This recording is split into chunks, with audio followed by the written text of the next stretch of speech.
right, hello everybody. Good afternoon. All right, awesome. Turn this up just a little bit, make sure everybody can hear me. All right, perfect. So I'm Amber Mitchell, Assistant Director of Public Engagement here at the museum. Thank you all for coming for a special second half of this lecture by Mr. Herb Miller. I'm sure for those of you who joined us last week, it was a lot of information. I know it went over my head. I kind of glazed over a little bit too. It's okay. That's why I went into history and not math. So if you want to revisit Herb's lecture from last week, it is available up on our website, on our Facebook page, at facebook.com/WWII museum. So please go to our Facebook page to just sort of re-familiarize yourself with the material after today's lecture. And of course, today's lecture is also being filmed on Facebook Live, so you can revisit them both later on. Before we get started, for those of you in the room, please silence your cell phones. Please turn them on vibrate, turn it off, turn it on silent, whatever you would like to do. But we would like to silence those cell phones so we don't hear bells going off during the... Even our speaker has to do it, isn't that great? Some upcoming events before we get started. If you are here on April 27th, that's this Saturday, we have the Tulane Concert Band that is coming to do a free performance here at the museum. It's free and open to the public in our U.S. Freedom Pavilion, the Boeing Center. It's going to be from noon to 1:30 on this Saturday. So if you are looking for something to do, if it's raining out and you need something to do that's inside, please come out and join us for that. You don't need to pre-register for it. Just show up and enjoy. We're getting ready for, of course, all of our 75th anniversary of D-Day commemoration stuff that's coming down the pike. One of those events is going to be our electronic field trip on D-Day. The live event is happening online on May 2nd, so just in a couple weeks for that. It is free and open to the public online, so you have to register online, you get the link, you click on it, and it's fully interactive. So it's not just for kids, not just for students, it's for folks and learners of all ages. So if you're interested and available during all day on May 2nd, I think the first screening is at 6:30 online. So if you're an early riser or you need some time to sleep in, there's going to be some I think 3 different screenings of that electronic field trip online. So go to our website, take a look at registering for that. And then lastly, all of our D-Day on-site programs for D-Day 75 is up online on our website, national WWII.museum.org. It has a full schedule of everything that's happening for the entire week of D-Day. So if you're interested and you're just going to be here on Tuesday instead of Thursday, we have stuff going on. So please visit that website, take a look. If you're able to join us, great. If you can't join us on the day of, a lot of things are going to be streamed online as well. So please take a look at that schedule, and we would love to have you on D-Day itself. Is this event being streamed? This event is being streamed, this one right now, on our Facebook page. So you'll be able to revisit that later on. So again, feel free to share that stream of all of our events, including this one, with your Facebook friends who might be interested. And for those of you joining us today via Facebook, hello, and please offer a question to our speaker via the comments box. So I'm going to get out of the way now. I've given you a lot of information and you don't want to hear from me. So I'm going to step away now and turn it over to our speaker, Mr. Herb Miller.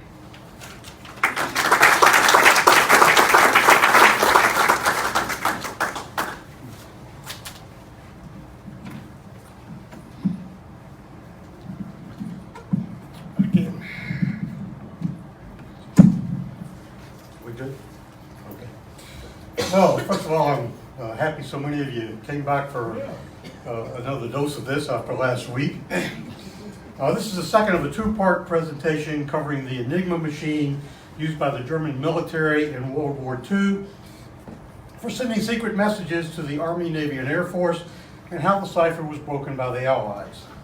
Last week, I gave the presentation on how Enigma worked, getting into the nuts and bolts of the machine. This is a follow-up presentation on how the Enigma cipher was broken by the Allies. Today I will be covering the providing of Enigma secrets by the German Still Schmidt, which led to the first breaks of Enigma by the Polish in the 1930s, the sharing of their experiences with the British, and the development of the bombe, B-O-M-B-E, that finally led to the daily breaking at Bletchley Park of the ciphers used by the German military. I will discuss errors made by the Germans which helped break the cipher. And throughout the presentation, I will list chronologically various events that either assisted in the breaking of the cipher or led to the breaking of the cipher. At the end, I will talk about some of the military successes resulting from Enigma decrypts, the cover stories used to keep the Germans from recognizing that Enigma had been broken, and I will relate the post-war fate of the various key players involved in solving the Enigma riddle. Now, we're going to do a very brief summary of the Enigma machine and how it worked. Let's review the workings of it. An understanding of how it worked is important to understanding how the Turing bomb worked. The machine consists of various parts.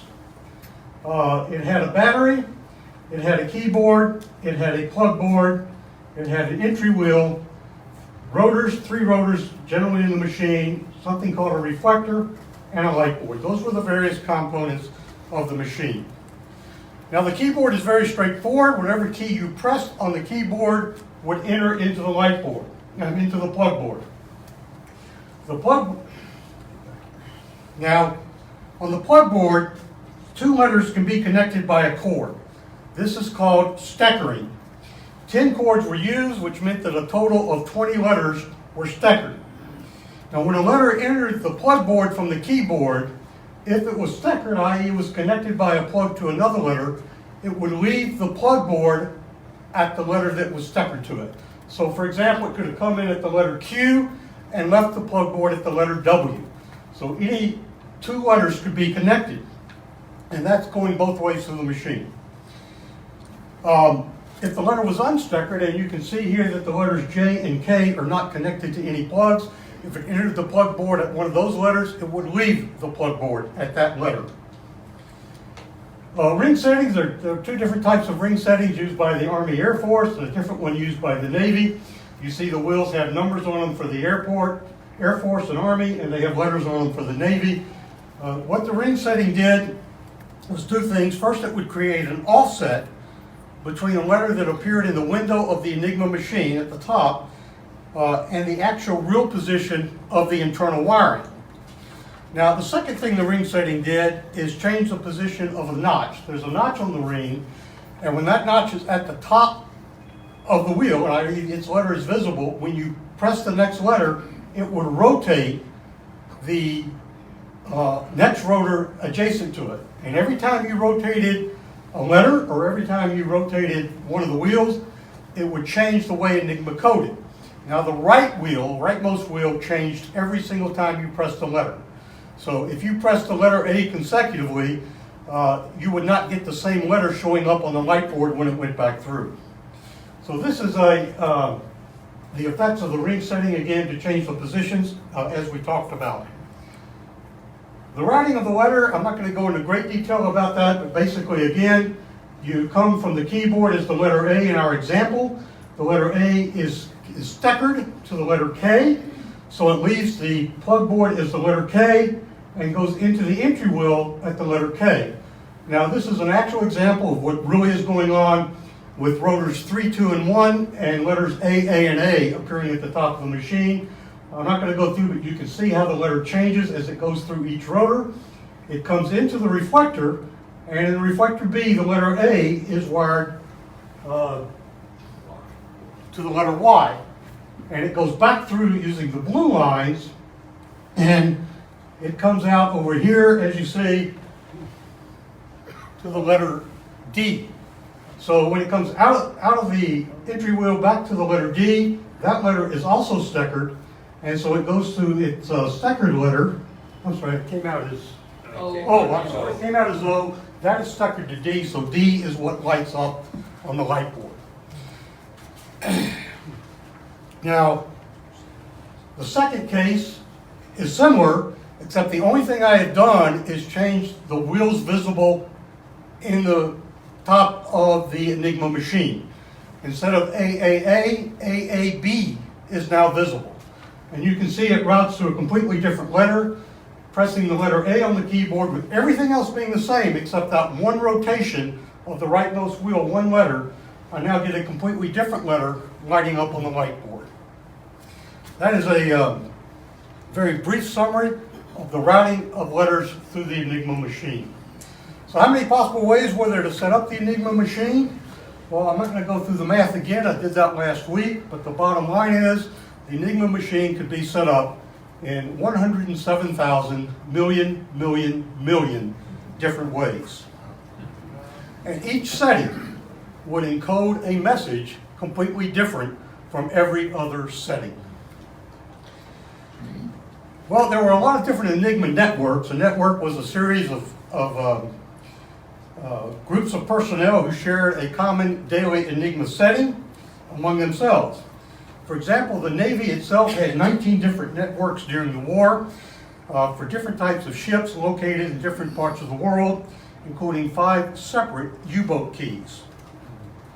Each of these keys had to be broken at Bletchley Park. The Luftwaffe, the Air Force, had a total of 53 networks at different times during the war. Now, all told throughout the war, there were 120 different networks using Enigma machines. However, all networks were not used consistently throughout the war. For example, the Navy's Dolphin network was what was used when the Navy was using a 3-rotor Enigma machine. When the Navy changed to a 4-rotor Enigma machine, the Dolphin network went down and it was replaced by a network codenamed Shark for the 4-rotor. Now, each day, each network would have to be broken separately. So the first question we have is, was Enigma really broken? Well, the answer is no. That's a short answer. There was never a single formula or a single algorithm that was developed that upon entering an Enigma message into that formula would decipher the message. So that would have been, quote, complete breaking of the system. However, the longer answer is yes, sort of. First the Polish and then the British developed a series of techniques that when put together would allow an individual message to be broken on a specific network and to be deciphered to an extent that the rotor selection and the rotor order, the ring settings, and the plug board connections could all be determined on that network for that day. And once those settings were determined from one message on that network, that entire network's code could be read for every message that network sent throughout the course of the day. However, at midnight, all of the settings were changed, all the rotors were changed, all the plug board connections were changed, all the ring settings were changed, and you had to start all over. Of the 120 different networks that were available, 98 of them were broken at Bletchley Park. Still Schmidt, he was hired by his brother-in-law who headed the German cryptographic service. He was unable to support his lifestyle he wanted to lead, plus his gambling habit, on his salary that he received from there. So from 1931 to 1938, he supplemented his income by supplying the French intelligence service, whom he worked for as a spy using the codename Ash. During this period, he provided the French with 303 separate secret documents concerning German codes and ciphers, several Enigma operating manuals, and copies of the Wehrmacht keying instructions. In July of 1928, the first German machine enciphered messages were broadcast by the German military radio stations and intercepted by the Polish. The cryptographers were asked to break them, but they failed to do so. In December of 1931, the French and Polish and British all agreed to share information on the breaking of Enigma. Schmidt's information did nothing for the British or the French, other than confirm that the Germans had a very secure network for coding. However, for the Polish, it was the breakthrough that they needed to start deciphering the Enigma messages. They had built replica Enigma machines from the knowledge of a commercial machine that they had obtained in the late 1920s. However, the commercial machine had no plug board, and there were no operating instructions provided with it. Well, while the Polish had significant success in breaking Enigma before the war, they did not share that information with their British and French allies until July 24th of 1939, shortly before the invasion of Poland in September of that year. In September of 1932, Three graduates of the Polish cryptology school, Marian Rajewski, Jerry Waziski, and Heinrich Lukowski, were hired by the Polish Cipher Bureau. Armed with the documents they received from Schmidt, the Poles went to work. Now at that time, the Germans only had 3 rotors to choose from. Later on, the Air Force and Army would have 5, and the Navy would have 8 rotors to choose. They would choose 3 of those 8 to put into the machine. So solving the Enigma problem was a little bit easier then than it was later when there were more rotors. So with only 3 rotors, there were only 6 possible orders that they could be put in. When they went to 5 rotors, that jumped to 60 possible orders that you could put 3 rotors out of a selection of 5. And when the Navy went to 8 rotors, it jumped up to 336 possible ways that 3 rotors could be selected and put into the machine. Plus, at that time, the Germans were only using 6 wires for steckering, which meant only 12 of the letters were steckered. Later in the war, they went to 10 plugs, so 20 of the 26 letters would be steckered. Even so, with those limitations over what was finally done, there were over 7 million possible ways of setting up Enigma. So how did the Polish break it? Well, Marian Rajewski made some of the most significant advances in breaking of Enigma from his hiring in 1932 until the invasion of Poland in 1939. In fact, due to his work, the Polish were decrypting Army and Air Force messages on a regular basis. During most of this period, the German military only had 3 rotors, as I mentioned earlier. One of the great achievements of Rajewski was figuring out the order of the wheels on the entry wheel. In the commercial Enigma, the entry wheel order was like a German typewriter, starting with Q, then WERTZ, and on around the circle of letters. The entry wheel determined where on the rightmost rotor a signal would enter when it came out of the plug board. In order for the entry wheel, since it was different, they were completely different from a commercial machine. By a stroke of intuition, he guessed that the military Enigma wheel, entry wheel, rather than being like a keyboard, was actually alphabetical in order, A, B, C, D. So you can see on my example here, the letter A would have been the letter Q in the commercial machine, the letter D would have been the letter R in the commercial machine, and it would have given a completely different lighting up on the light board had they not changed that wheel. Once they did, they had to figure out how to make it work.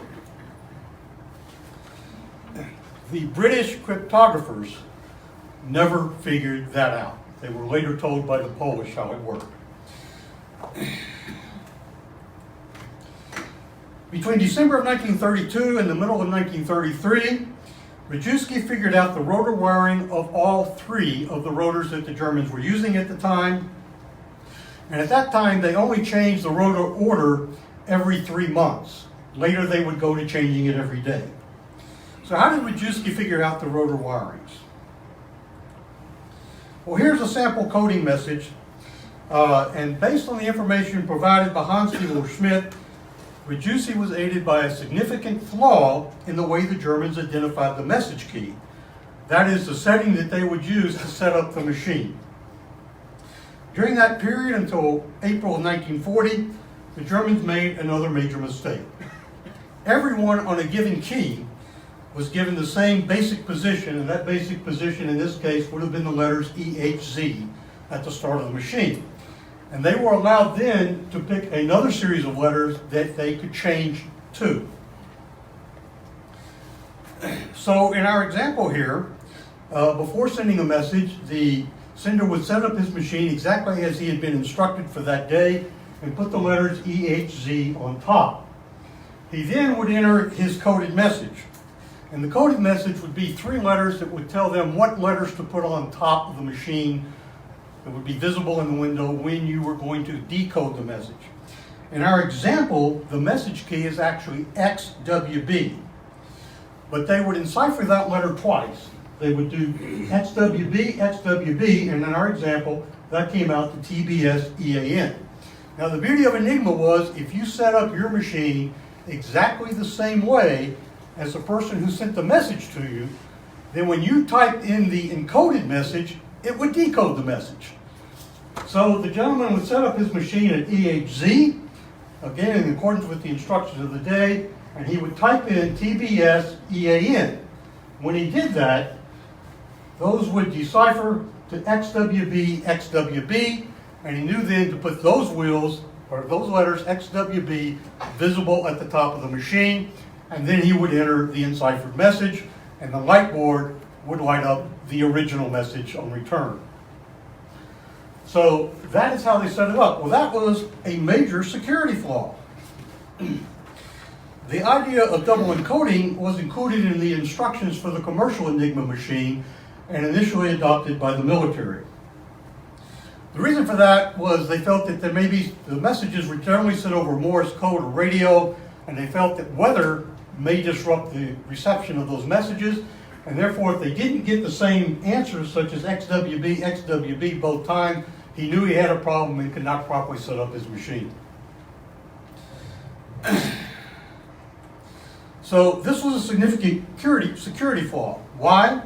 Well, because sometimes the double encipherment of the letter would result in the same letter appearing in the first and fourth letters, and also the second and fifth letters in the third and sixth position. Well, again, if you recall, he's entering the same three letters, EHZ, so they would know that the first coded letter and the fourth coded letters were the same, meant actually the same entry level, et cetera, et cetera. We'll go a little bit more into detail about that in a moment. When they did this, these were known as females. When the first and fourth letter, going back again just to this other slide, if this first letter and fourth letter happened to be the same, those were called females. If the second and fifth letter were the same, those were females, and the third and the sixth letter, that would have been females. Again, E is represented in both cases by the letter T, E, which actually comes down to XWB, as you see here. I know it's a little bit confusing. But in this case, you would have a series of females. I think it'll become a little clearer in just a moment. So if we go back to this slide, this is all the messages that were intercepted on a given day. You see in the first example, the letter A appears in position 1 and position 4, in number 5, in position 2, and 5, the letter D appears. Well, this is a significant security flaw, and there are others as you see in there. Well, and it was this flaw with the information provided by Schmidt that allowed them to break the code. Now, the Polish were able to make a replica of their Enigma machine, and by mid-1934, over a dozen replicas had been built, and they could simultaneously test each of the 6 possible wheel orders. And once the basic position for the day had been determined, they could read all of the messages for that day on a given network. Now, after building multiple Enigma machine, they then prepared a catalog of every rotor order that allowed them to determine the daily key settings within 20 minutes by using a machine that Lukowski invented called the cyclometer. This catalog took them a year to develop. When, in November 1937, the Germans went to a new reflector on their Enigma machine, the new catalog took less than a year to develop. Lukowski then ordered 6 specially built machines, one for each of the 6 rotor orders, that became the forerunner of the bomb built at Bletchley Park. Each machine essentially consisted of 6 Enigma simulators with the same wheel order, and set up in a way that it could go through all 17,576 possible rotor positions in less than 2 hours. The machine attempted to match the females that we talked about earlier that were found on a given network. If the females matched, the machine would stop with the correct rotor order and the ring settings having been determined. He called his machine a bomba. However, this machine would only work if the females were not steckered, i.e. they were not connected by plugs on the machine. And at that time, with only 12 of the 26 letters steckered, about half of the time the machine would properly operate. Well, now we meet Henry Lukowski. Lukowski developed a punch card catalog that allowed determination of the wheel order when only 10 to 12 females were found for a given key, whether those letters were steckered or not. His perforated sheets showed possible wheel orders that could generate a female for a given letter. It took 26 sheets, one for each letter of the alphabet, for each wheel order. So he needed a total of 156 of his sheets for all the 6 possible wheel orders.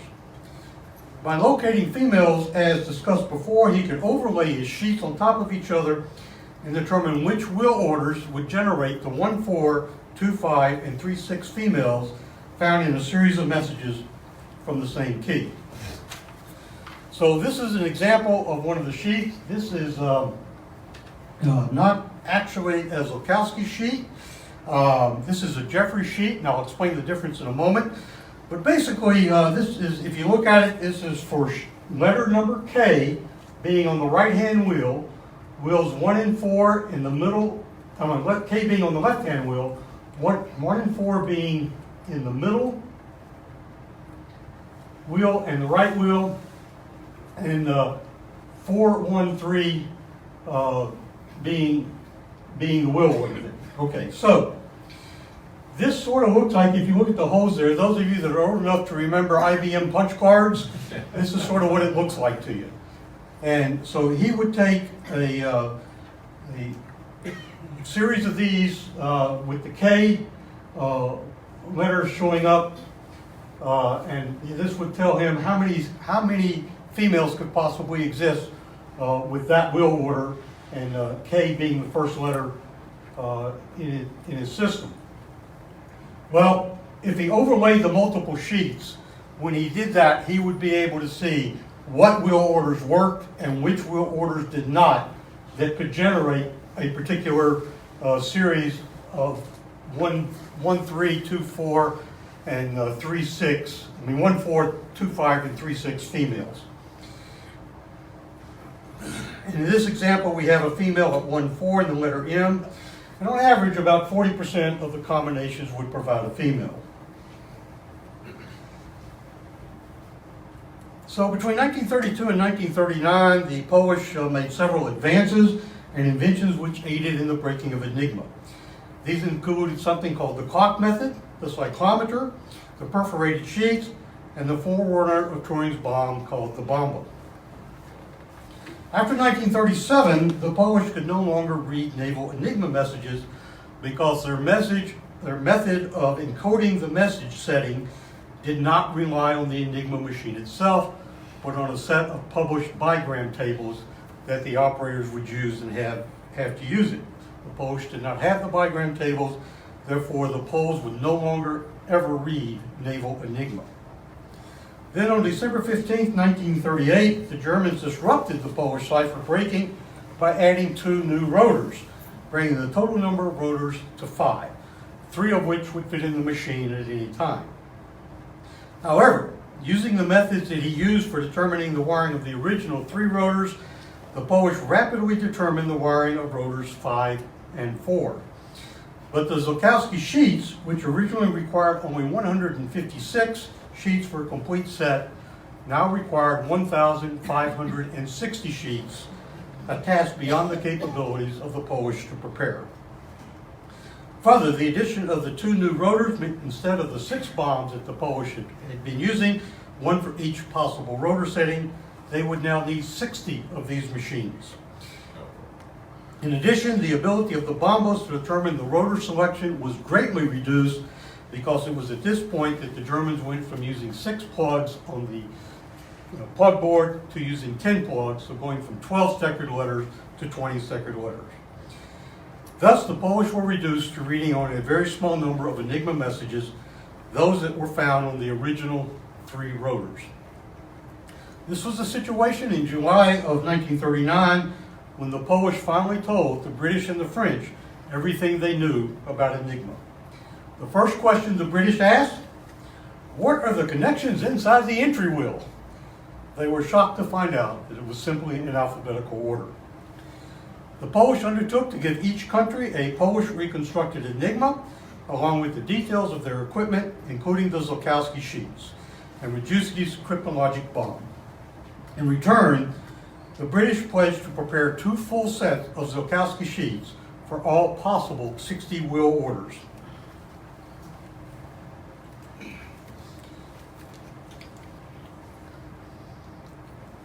In the summer of 1939, Alan Turing and Gordon Welshman, 2 mathematicians, were hired to work at Bletchley Park.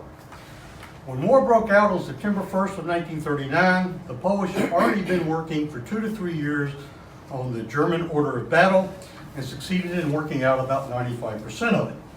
The German attack on Poland came as no surprise to the Polish General Staff due to Enigma breaks. During the German invasion of Poland in September 1939, key Cipher Bureau personnel were evacuated southeast.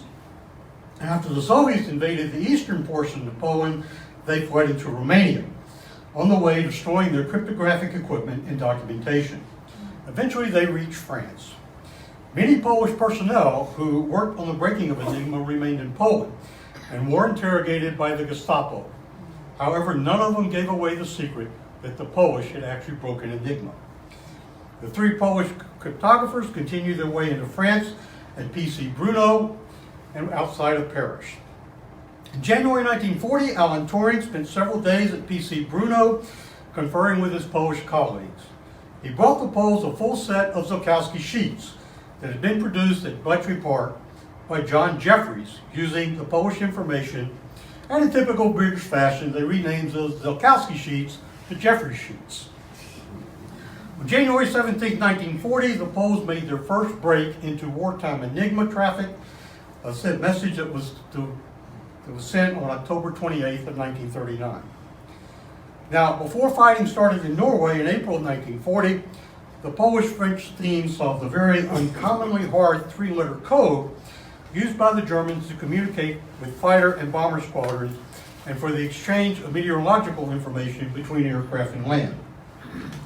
With the German assault on the West impending, the breaking of the Luftwaffe, or Air Force cipher, took on a mounting urgency. The Poles, having after midnight solved Enigma daily settings, could with no further effort also read the Luftwaffe settings.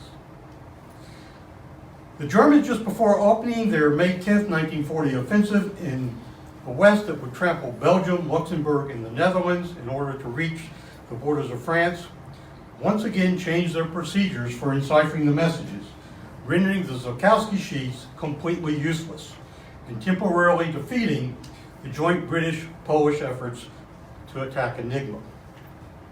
No longer did they double encrypt the message key. Only a single encryption was used, so therefore the use of the females to determine wheel orders was no longer possible. According to Gustave Bertrand, head of the French code-breaking operations, it took superhuman day and night effort to overcome this new difficulty. 10 days later, on May 20th, decryption resumed. Following the capitulation of France in June of 1940, the Poles were evacuated to Algeria. On October 1st of 1940, they resumed their work at Cadet in Vichy, France, under the sponsorship of Gustave Bertrand. The Polish cryptographer Jerry Rosinski died during the sinking of his passenger ship in the Mediterranean in January of 1942 while returning from a tour of duty in Algeria. With the invasion of North Africa by the Allies in November of 1942, the Germans moved into Vichy, France, and Rajewski and Lukowski fled and managed to evade the Italian secret police and the Gestapo. They made it to Spain, where they were arrested and interrogated by the Spanish for 3 months before the Red Cross secured their release in April of 1943. They then made their way to England. They worked in cryptology until the end of the war. Because they had been in occupied France, the British felt it was too big of a security risk, however, to let them work at Bletchley Park. In a tribute to his Polish cohorts, Turing named his machine the Bomb after the Polish bomber. British success in cracking Enigma was primarily the result of the introduction of Turing's bomb. The concept for the bomb was Turing, but it was left up to Harold Keane of the British Tabulating Company to actually build a working machine using Turing's ideas. The first bomb was named Victory, and it was installed at Bletchley Park on March 18th of 1940. The bomb did not yet have the diagonal board, a device developed by Gordon Welshman. The diagonal board greatly reduced false stops when the bomb was running. A stop indicated a possible solution to Enigma by identifying which rotors were being used, what letter was on top of the machine at the start of encryption, and what the various plug board settings were. Welshman's diagonal board greatly improved the determination of the plug board connections and greatly reduced the number of false stops or drops, as they called them, that occurred. On August 8, 1940, the second bomb, named Agnes, possessing Welshman's diagonal board, arrived at Bletchley Park, and later the first bomb, Victory, was sent back to have a diagonal board installed. Now, before we get into the decryption of the bomb, let's talk about the procedures for getting a message decrypted and into the field. It's basically a 7-step process that began with a German signal being intercepted by the British. Of course, the German who was receiving the message would unencode it, but the British would get this message encoded with the Enigma machine. If it was an Army message, it was delivered to HUD 6, where the work was performed. The HUD 3 worked on the Air Force, and HUD 8 worked on the Navy signals. So they would develop a crib, and we're going to talk about what cribs are later, just a moment. But cribs were tested on the bombs in HUD 11, and once they found a successful crib and found out what the wheel settings were, those were sent to HUD 6. The raw decrypts were made in HUD 6. They decrypted the messages, and then intelligence personnel would look at the translated German and put it into a suitable form for the authorities. A determination was made if the information in the Enigma message was actionable, and if it was passed on to the military for dissemination into the field. So that's the basic process that took place. So how did the bomb work? Well, each bomb was 7 feet tall, 6.5 feet wide, and 2 feet deep. The machine weighed approximately a ton and consisted of 12 miles of electrical wiring. Each Turing bomb has 108 shafts in the front. The shafts are divided, as you can see, into 3 different sections. Each section has 12 columns and 3 rows of wheels underneath within each of the columns. Each of the shafts had 104 electrical contacts arranged in 4 circles of 26 concentric circles. Each one of those circles, by the way, represented a letter. We'll get into that in a moment. The drums representing the Enigma rotors would be placed on the shafts in an order determined by the cryptographer. Each drum was wired like one of the Enigma rotors. With the drums color-coded, as you can see, we have some red and some gray and some yellow and some blues, some different colors, some blacks. And they were color-coded so they could be easily identified if they were rotor 1, rotor 2, rotor 3, etc. up to rotor 8. Each of the 3 batteries contained 12 columns with 3 rows in each column. Each of the batteries would be set up to represent one Enigma machine rotor order. So you could, with one machine, test simultaneously 3 different rotor orders. In each column of each battery, the top drum represented the leftmost rotor, or the slow-moving rotor.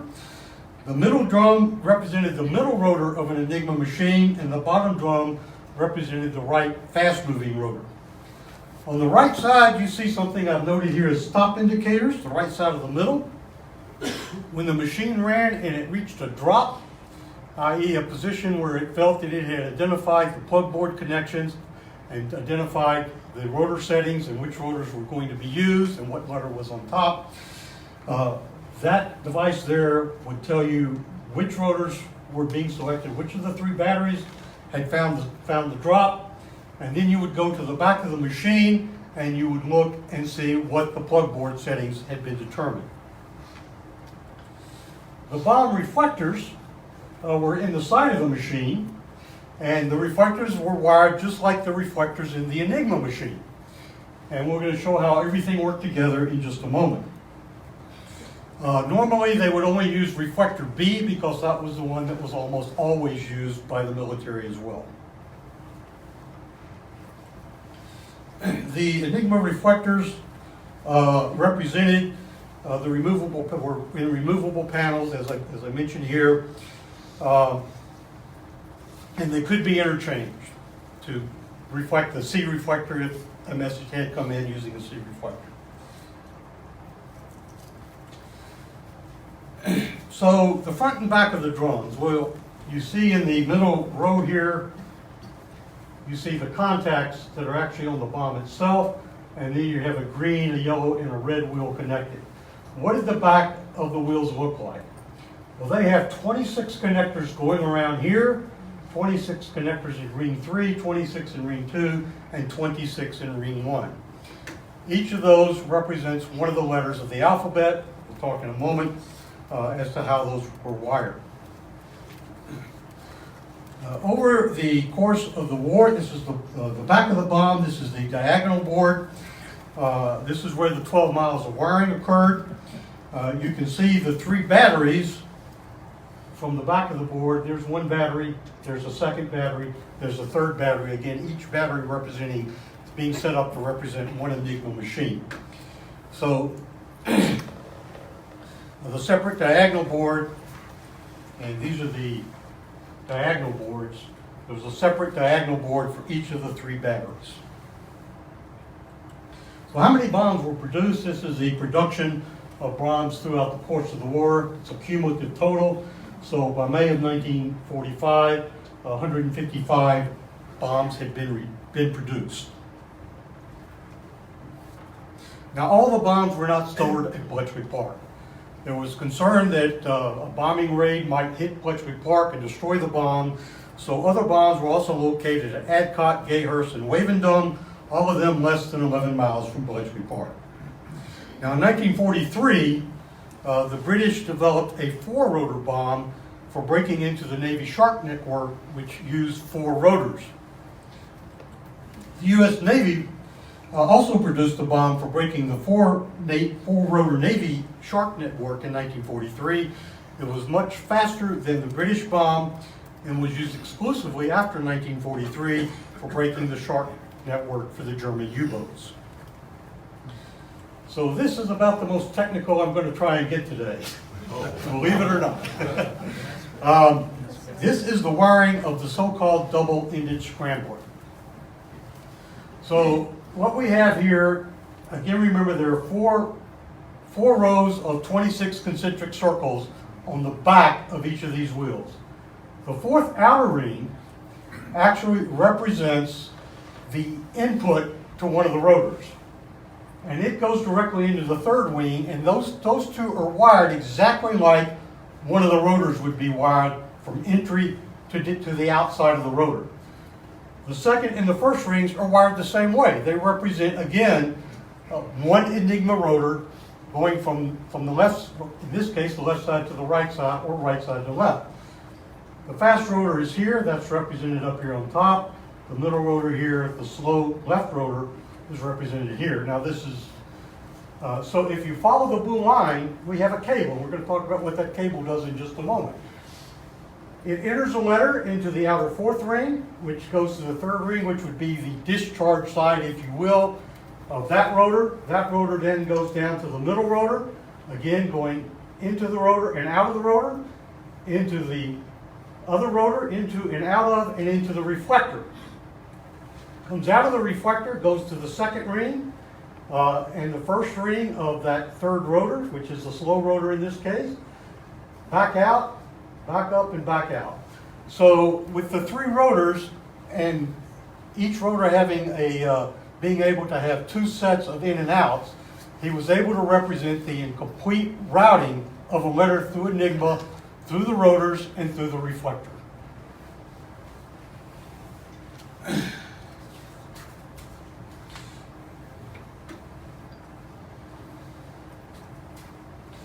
Now, The entry wheel of Enigma had no encryption capabilities, thus it's not even simulated. But what about the plug board? How is it accounted for? Well, this was the brilliance of Gordon Welshman, of his machine. While the Enigma machine had been designed by Turing, it would make a number of false stops or false drops.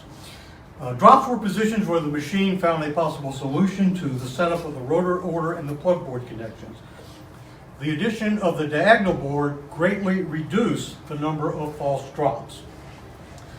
To determine how to connect the first fast wheel, you needed a crib. The fourth row and first row of the wheel representing the fast rotor was connected to the diagonal board, connecting letters that were input of the ciphered message in the output of the crib, as I will explain in just a moment. Now, I'm going to use a very simple, simplified, let's call it that way, simplified example of the diagonal board. I'm not going to get into all the details here, but basically what we have is only 8 letters in our alphabet, and if you look at it carefully, there are eight cables under each letter. And those cables, I keep going backwards, those cables would be numbered A, B, C, D, E, F, G, H. The A cable in the A line is not connected to anything. That represents an unsteckered situation. The B cable in the A line is connected to the A cable in the B line. The C cable in the A line is connected to the A cable in the C line, and vice versa. I'm not going to get into all the details of that, but that's basically how the thing is wired. And so now we've got to set it up. Now, the effect of the diagonal board was to increase the feedback into the scramblers, reducing the number of false stops that the bond might derive. And as we will learn later, it required, you didn't need as many loops. We're going to talk about loops in just a second. So how did we wire up the bomb? Well, let's take an example. Again, we're going to use our 8-character alphabet. And we received a message that had the letters E, D, G, B, E, A, H, D. And we think that that is the word beachhead. So we line those letters up and we number them 1 through 9. And again, I'm not going to get into the details of this, but you can see E and B are under number 1, so we draw a line between E and B. D and E is number 2. We draw a line from D to E, and so on, connecting that. That menu is going to tell us how we're going to wire up the bond. So again, using the menu over there, I'm not going to get into the details of this. By the way, if anybody is really interested in these things that I'm skipping over, see me after the lecture. I'll be happy to explain it to you. But basically, the 2 ends of the double-ended scramblers, those 2 wires that are free, they wire up into the bond. Very simply, we have a B to E, so you see a connection between the letter B all the way over to the letter E. And each of those is wired up just like that. So that is a very quick and simple explanation of how they decided to wire up the ends that were not connected on the bomb to the scrambler itself, to the diagonal board. Now, ladies in the Women's Royal Navy Service, known as WRINS, had the responsibility for plugging up the bombs. In the interest of time, go back here, let's see. This is a plugged up bomb. In the interest of time, again, I'm not going to go into all the details. Now, this is the front of the bomb for a simplified run.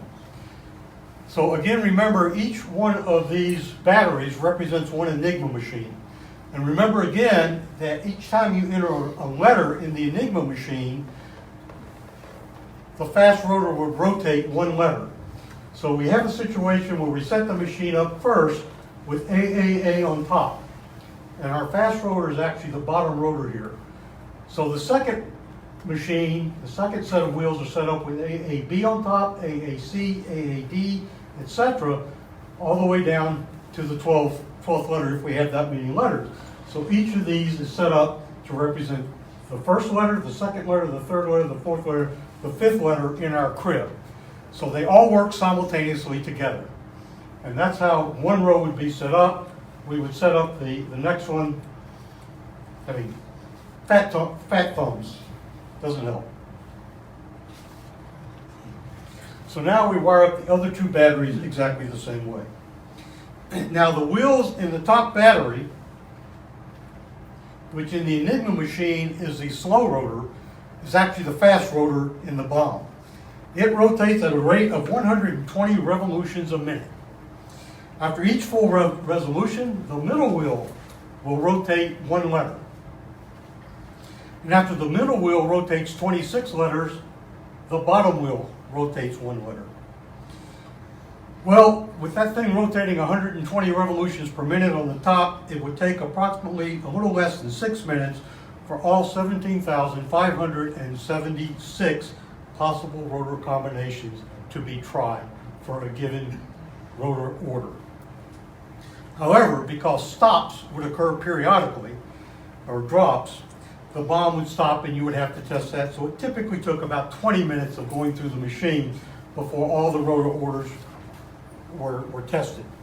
So what happens when the bomb is running? Well, the machine, the diagonal board is set up so that it can tell the state of each of these wires. Each wire is either live or dead. That is either energized or not energized. This is an example of a simplified bomb run, and the machine would stop only under one condition, or two conditions. Condition number one is that in our menu, all of the wires in each letter are live except for one. And in this case, our example here, you see that the G wire is light in the A. And if you followed it over, you would see that the A wire in G is light. That means A and G are steckered. And so when you looked at the diagonal board, once you got a stop, you could tell which letters were steckered. And the machine would only stop in two conditions. One of those was where only one wire was live, only one wire was dead. The other example was when only one wire was live. And remember, this machine is rotating very fast, but the machine looks for these examples. Either of these two examples, the machine stops. It tells you what rotors order was used, what the starting position of the rotors were, and you go back to the back of the diagonal board, you see which wires are hot or which wires are dead, depending on the situation, and you now have plug board settings for those particular letters in your menu. You then take that information and you go over to your Enigma machine, you wire your Enigma machine up. It's actually a simulation, it's a Type X machine that simulated Enigma. You wire it up the same way as this thing told you, and you type in your message. Sometimes you would get German. Sometimes you would get gobbledygook after the first 8 letters. If you got gobbledygook, you reran, you put the rotor back on and ran till it got to its next drop. And the reason you get gobbledygook, again, remember there are 107,000 million possible combinations. Some of those might give you the same 8-letter train or 6-letter train as another one, but they're not going to give you the full 50-letter or 200-letter message. So you get the first 8 right, and then the rest of them become gobbledygook. Just by statistically, some of that's going to happen. So, when the false drop occurred, German language is not there, the bomb was restarted until we got to the letter. Well, how did we develop the cribs? How did we find out what letters to use in the crib? Well, we would make a lot of guesses, and there were a couple of ways that we developed cribs. The most common crib came from weather stations. We knew what time of day they would broadcast. We could triangulate the signal and see where the weather broadcast was coming from, so we now knew what weather station was reporting. Often the weather station information would be repeated over other networks, so once we had broken the weather station code for the day, we now had a great crib for entering a crib into the other networks. This is an example for a weather station from Biscay, which is actually the first message that was broken on D-Day. I'm not going to read out the German, that's down on the second line. The crib is Witter. You know, obviously the crib would be in German, not in English, because the message was sent in German. So what do? We have the message. We got this message and we think these words are somewhere in that message. So we line up each letter with the first letter Q, and when we do that, we see that the letter S and the letter S are the same. Can't happen. Enigma could not encode a letter to itself. So we know this is not the correct order. So we go down to test number 2. We slide our crib over one letter, and we find out that the V's line up, and the E's line up, and the A's line up. Can't happen. Enigma cannot code itself to the same letter. We move over to the first letter being Z and the first letter being W. Doesn't work. We move over to the 5th letter, and lo and behold, not a single letter lines up. Now we have a possible crib. So we draw this fancy little diagram. Again, I'm not going to get into all the details, but there's a problem with this diagram. First of all, it's got more than 12 letters, and I only got 12 letters in a row. The second problem is it's got a lot of letters, and there's a very good chance that somewhere in this crib, that right wheel has reached its top, and the middle rotor turns over. Now I have a problem.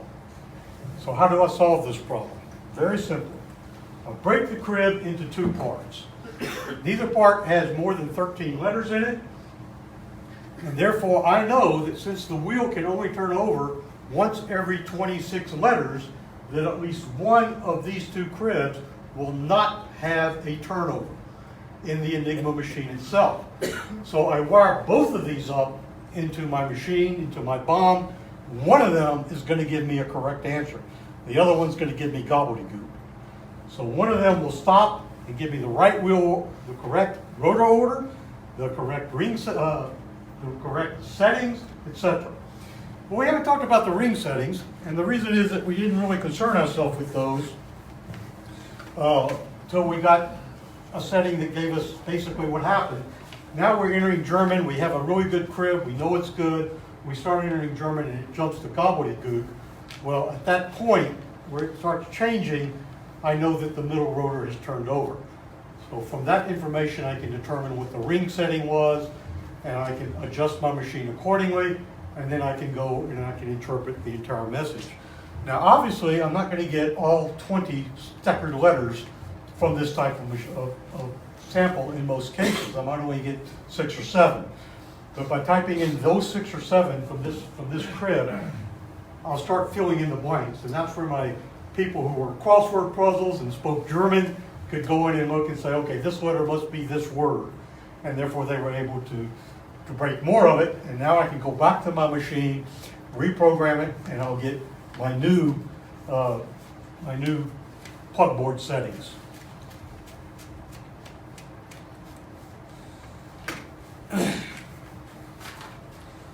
So there were a lot of Enigma blunders that assisted with the decryption of the machine. I see I'm about to run out of time here. My goodness. Good for you, bad for me. The first of these, and the most important, was an Enigma letter could not cipher to itself, as we just demonstrated. Secondly was encoding the random message key twice early on, which again I pointed out to you was how they developed the Lukowski sheets. John Herbal came up with something called the Herbal Tip. He was sitting down at his drinking his after dinner drink one night at his apartment and said, if I had to wire up the Enigma machine, how would I set it up? Well, I would probably take my rotors, I would put them on the machine, I would set the ring settings, and then they would be on top of the machine, and I'm a lazy operator, I'm just going to drop that into the machine just like that.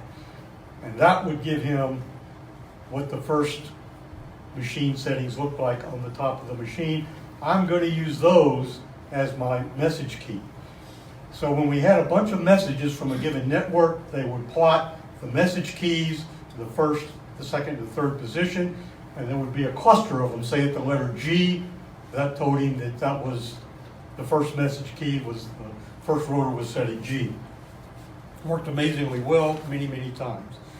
There were other things, I'm not going to go into those due to the interest of time. The two I do want to cover, the medial codes. The medial codes were Air Force coding for communication with weather stations. It was a code, not a cipher. It was easier to break, and they found out that the code changed every day. But the code was the Stecker setting for the machine. So once they both broke the medial code, they knew that A was connected to R, B was connected to D. Those were the Stecker settings. They had the Stecker settings for the Air Force. The other was gardening. It's actually my favorite. The British would send out a message on a coded message if they knew the code had been broken. The Germans would intercept the message, and then they would go about and send the message out over Enigma. What a great crib. You had the whole message because you sent it out initially. So these types of things were very good. I've got, very quickly going to go through these. These are the headlines in red of the various breaks that the British made at various times. The one I want to point out, May 1940 was the first break in naval Enigma, and they captured the last of the naval rotors in 1940. February 42, the German introduced the 4-rotor Enigma, and for 10 months, Bletchley Park was dark. They were blind. This was called happy times for the U-boats. They were sinking 25 to 30% of the shipments coming across the Atlantic. Once they broke the code in November of 1942, in November on, the Germans only basically were able to knock down about 5% of those. And again, October of 42 was when they ended the blackout on naval Enigma. The Americans built 77 Navy bombs to use for decrypting the 4 naval Enigma. These are various things that that were used, naval decrypts, Air Force decrypts that were used for military purposes. In June 1940, what was known as the Battle of the Beams, the Germans were sending beams out to help guide their bombers over Great Britain. The British knew this from Enigma decrypts, so they started sending out interference beams that would send the bombers off course. During the Battle of Britain, the RAF knew basically where the Luftwaffe airplanes were, and when they were coming. They didn't necessarily know the targets, but they knew where they were coming. The Battle of El Alamein, which was in 1942.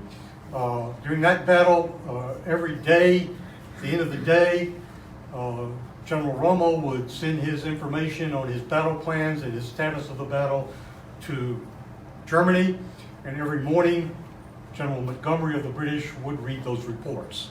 So if you knew what the opposition was going to do and what he thought about the battle, it certainly helped you. The biggest thing, I'm not going to get into all of these, the biggest thing I think was breaking of the naval Enigma, where they knew where the U-boats were so they could route the shipping away from it and send planes out to destroy it. So how did they keep secret that they had broken Enigma? Well, when they found out that the U-boats or a particular boat was going to be in a particular place, they would send out 3 spotter planes to 3 different areas. Now, the pilot of the plane being sent to the right area didn't know he was being sent to the right area, but he would go over that area and he would find the German ships and report back. Well, the German ships would see the plane and go, "We've been spotted." And that was the cover story they used for Enigma. There was one particular instance that occurred when 5 ships were sailing out of Naples to North Africa, and they were attacked without a cover story. It was important to attack them. So the Allies sent a message, again using on a network that they knew had been broken. They sent out a message thanking an imaginary spy for his intelligence about the ships leaving. And again, as I noted, how they did the U-boat. Well, what happened to the post-war life of our various heroes? Still Schmidt. Let me get to that in my notes here. But basically, in 1943, Mr. Schmidt was captured by the Germans based on information provided by a French spy in Germany who had been captured by the Germans, and he told him about Still Schmidt. He was arrested. There are conflicting stories as to how he died. One story says that his son brought him cyanide that he took in prison. The other story says that the Germans executed him. In either event, he was dead on September 19, 1943. Marian Rejewski in 1946 returned to his family in Poland, where he remained under communist rule until his death, never again working in cryptology. In 1978, he was recognized for his groundbreaking work. He passed away in February of 1980. Henry Lukowski remained in England, but like Rajewski, never again worked in cryptology. He died in August of 1987. Alan Turing confessed that he was a homosexual in 1952 after a robbery at his house where he blamed the lover of his male roommate. This was a crime that was punishable by chemical castration. The chemicals caused him to grow breasts, and he could not tolerate that. He committed suicide by eating a poison apple in 1954. Since 1966, the Turing Award has been given annually by the Association of Computer Machinery to a person for technical contributions to the computing community. It's widely considered to be the Nobel Prize of the computing community. In 2009, Parliament passed an apology to Mr. Turing, and Queen Elizabeth gave him a post-human pardon in 2013. After the war, Gordon Welshman moved to the United States and taught the first computer course at the Massachusetts Institute of Technology. He became an American citizen in 1962 and worked for several companies after his retirement, even after his retirement, developing secure communication systems for the U.S. military. He lost his security clearance in 1982 when he published his book, The Hut 6 Story, about breaking the way of Enigma. He passed away in 1986. So, I know I'm out of time. I'm about 7 minutes past. Anybody wants to leave, feel free. Anybody's got questions, I'll be happy to try to answer. Any questions? Yes, sir. I read a book recently about the code girls. What role, if any, did they play in the question mark? I'm sorry, say it again? I read a book recently about the code girls. The code girls. U.S. people, what role did they play? Yeah. The question was, what about the code ladies? Is that correct? That were involved in breaking the Enigma. Well, they were the ones that set up the machine, actually set up the Enigma machine. And if you saw the Turing story, one of the code breakers was actually someone he got engaged to, she was a lady involved in that as well.